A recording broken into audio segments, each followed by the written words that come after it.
we're going to do Lockdown Larders macaroni and cheese. I've got the equipment out. I have the spoons, I have a whisk, and I do have a grater. So we're going to move on to what we will need to cook in. We're going to cook in all in one saucepan.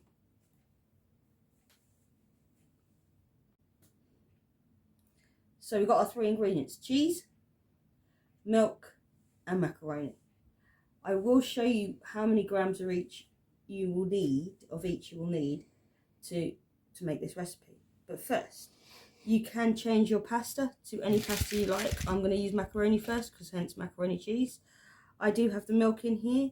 I have cut down your recipe by half to make a smaller portion, because today not only are we going to do the 3 Lockdown Larder macaroni cheese, but I'm going to show you how to make a proper cheese sauce so you can do your macaroni cheese that way. So we're going to do this recipe in one pan. I'm going to get my milk and pour it in, and then I'm going to put it on the stove till it's boiling, until you see the steam coming up, and that will take a few minutes. Right, you can see on the pan, you have to be sure that you haven't got the pan over another heat source or any other part of the stove. You've got to make sure you turn it around the handle so it doesn't catch fire and anything, and turn it round so it's facing away from any other heat source. You can see that the steam is starting to come up. At this point, you keep it on a low heat, you pour your macaroni straight in. You let that macaroni cook in that milk so it becomes really, really soft. You need to stir it round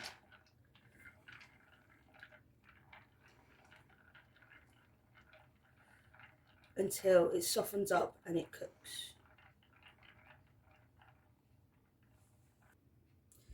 As you can see, you need to keep stirring and stirring and stirring until it starts thickening up. So you can see it's thickening up.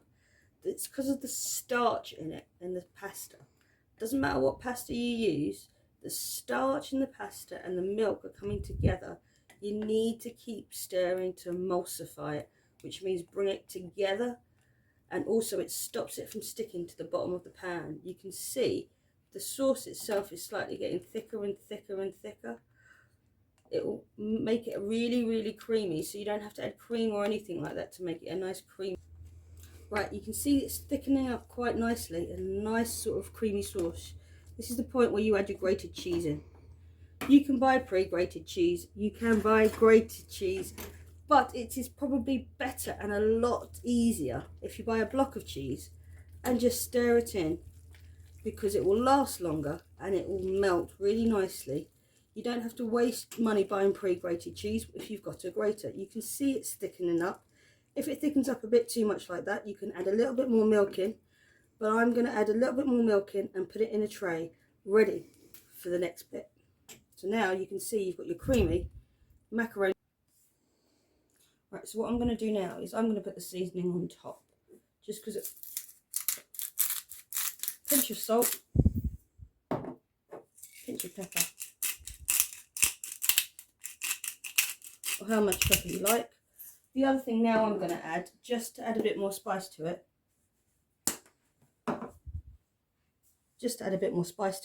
is paprika.